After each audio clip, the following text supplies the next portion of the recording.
to make sure that I give time to answer questions, specific questions concerning what I've been saying in the over these last 2 weeks. And the questions that are coming up are good. You're actually engaging with the material, and I'm glad to see that. And you're also bringing up responses that have to do with some of the things I've said and also some of the things that I possibly haven't said. And here's a question that is along that line. It's done by Farid Khalteh. I assume, Farid, that you are a Muslim.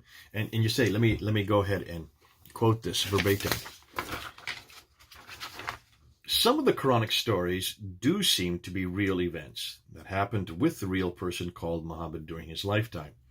For example, when we look at Surah Qatar or Kawthar, which is Surah 108, the shortest surah of the Quran, we find Muhammad's God, that's Allah, directly attacking a man who told Muhammad that he does not have any male children. Now, Surah 108 doesn't say that. It just says that he's condemning this man to hell.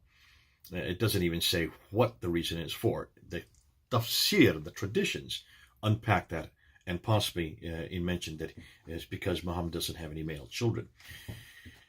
You go on to say the other shocking surah is Surah Al-Masad 111, in which he directly attacks Abu Lahab, his uncle, condemning him to hell. And I'm kind of sad to...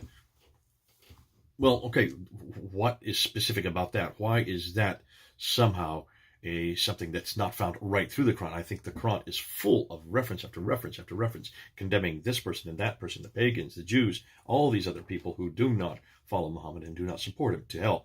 So that should not be new. I don't know why that's part of your argument. But then you go on to say, these surahs seem to relate to day-to-day events in the Prophet's life. I do not contend that Muhammad might be a later redaction. Maybe there was a historical person who, with a cult following in Arabia, and then Islam was built around this man. But then, for that matter, much of the Quran is built around his needs, his problems. And so I can understand then why this might look like it's so specific. It's dealing with one man. It's talking about his hatred or the fact that he's condemning these people to hell. So how could that not be true? Or how could we say this is a later redaction? And if it's so, it would still be a redaction of this Muhammad. The problem is redaction by definition means it comes from much later, put onto someone who is much, much earlier. In this case, the traditions, which only begin to appear with Ibn Ishaq in 765, though we don't have his material. So I always say Ibn Hisham 833. Now, I am not at all suggesting that these stories about Muhammad have not been concocted and put together by later redactors. That's understandable. Remember, once Muhammad was chosen in the late 7th century by Abd al-Malik, he put his name on the Dome of the Rock. He introduced his name on the coins. He introduced his name on the caliphal protocols. Once that had been done, they now had a prophet, and then they needed to have a revelation. And once the revelation starts to be put together, as we have said, the Quranic manuscripts do seem to appear from 705 and on, and they start to proliferate from that time. You then have to build a story around this man. So it stands to reason by the late 8th century, 765, this is starting to happen. But it's still not good enough. So another 50 years later, or even more, and in this case it'd be almost 78 years later, when Ibn Hisham finally writes it down in the form that he wants it, that's in the 9th century. Now you're starting to get the man and his story. So his story comes a good 100 to 130 years after the book that he supposedly was revealed was started to be concocted. We still don't even know when that book was finished. That's another $1 million question. But in that intervening 130 years, what do you think was happening? Who do you think? I mean, the point is, for over a century, they were concocting these stories and take one bit of story and applying it to another, and then other people would take this and then apply, and sometimes they would apply things to their own lives. So as storytellers start to retake these stories and orally send them on, and this is all done orally. This is not written down. That's why it's not written down. It's done orally by these qusas. These are the storytellers. They're well known as this. As they do, they start introducing even parts of their own story into the story. That would make sense because it lives it for themselves, and they can also relate to it much better, and so can their audience relate it. So that after a while, these get embellished, and then, as you can see, they finally get put into a written text in the early 9th century. Well, that's 200 to 300 years later. So from one man, possibly, who was named Muhammad, who they're saying, and he probably did live in the 7th century, to the pen of another finally, 200 years later, we then get the man Muhammad today, what we're using today. But he has been embellished and proliferated and added upon right through that intervening 200 years. It's fascinating because this is referred, and Patricia Corona refers to this very thing. Let me just quote what Patricia Corona says. She says this about these storytellers, these kusas. And I quote from her. As this is from 1987 in her book on Meccan trade and the rise of Islam, where it says, as storyteller followed upon storyteller, the recollection of the past was reduced to a common stock of stories, themes, and motifs that could be combined and recombined in a profusion of apparently factual accounts. Each combination and recombination would generate new details, and as spurious information accumulated, genuine information would be lost.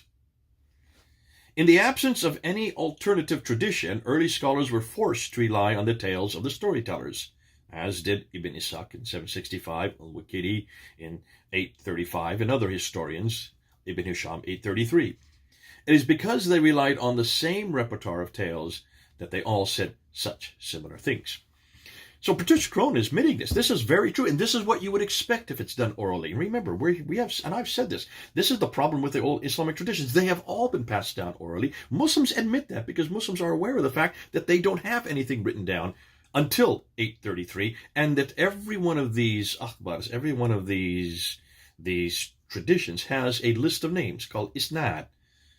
The matan is preceded by the isnad, and the isnad are a list of names from which that story came through, and it came through many, many generations, many hands, and in every time you can see these are recombined, and new ideas were added, especially ideas that were specific to that person's life, like you're giving the example with Surah 108 and Surah 111, though they're not probably the best examples. Dr. Michael Cook says this. He talks about this proliferation, and he talks about how this, from Ibn Ishaq all the way up to the time of Ibn Hisham, when we finally get it written down, and al-Waqidi, who comes after that, take a look and see how this proliferates. So he mentions this, talking about the father of Muhammad, Abdullah, known as Abdullah. Ibn Ishaq in 765 says about Abdullah that he died early enough to leave Muhammad an orphan. But as to the specific details of his death, God knew best. And that's what Michael Cook says in his book on page 63. Waqidi, however, writing 50 years later, mentions when Abdullah died, how he died, where he died, what his age was, and the exact place of his burial. So according to Michael Cook, this evolution in the course of half a century from uncertainty to a profusion of precise detail suggests that a fair amount of what Waqidi knew was not knowledge. And I think, Haltech, that is the problem right here. You're bringing up a good point, and that's a very good point. And that is, why are these stories so specific, and why is it that there's so many that are personal, and why is it they deal with one man, Muhammad?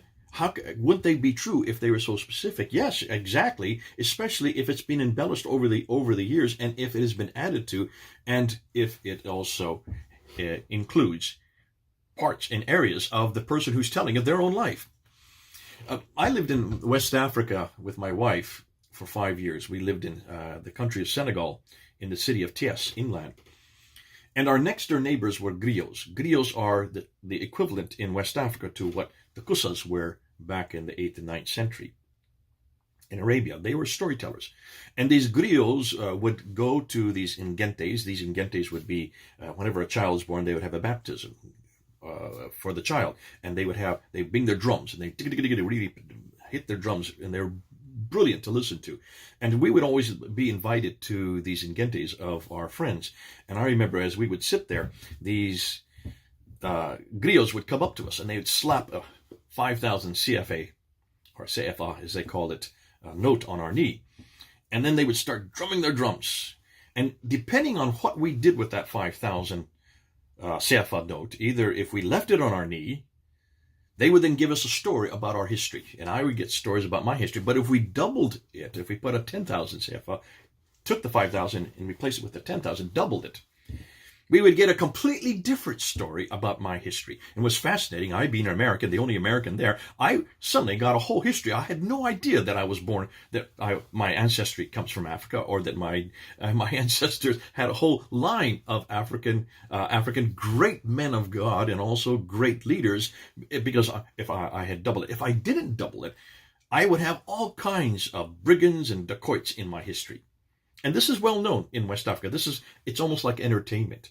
And to keep from being embarrassed, you always doubled it or tripled whatever they put down, and that's how they made their money. Now, that's a tradition that continues even today. It's the same tradition you have with the Kusas. The Kusas would do the same thing. They would take a story, they would embellish it, depending on their hearers, depending on who was listening, depending on how much money they got. They would have all kinds of royalty in your family history. And if you didn't give them a lot of money, they would put an awful lot of robbers and dacoits and a lot of despicable people into your ancestry. If that's happening even today in the 21st century in places like West Africa, why are we surprised that this did not happen back in the 7th, 8th, and 9th century? Nothing has changed. Storytellers have always been around. Storytellers are made and known for that, and that's why I would not be surprised if many of these things are quite specific. And as they get, and the repertoire gets added to along the way, you can expect that much of that which is there, as Cook said, amounts to that which was not knowledge. It's not historical. It's not real knowledge. It's nothing more than cultural baggage, personal items that are added here and there just to liven it up and to make it more entertaining. Okay, I hope that helps. This is Jay then, over and out, talking about the Kusas and the griots in my office. God bless you. Let's go for the next question.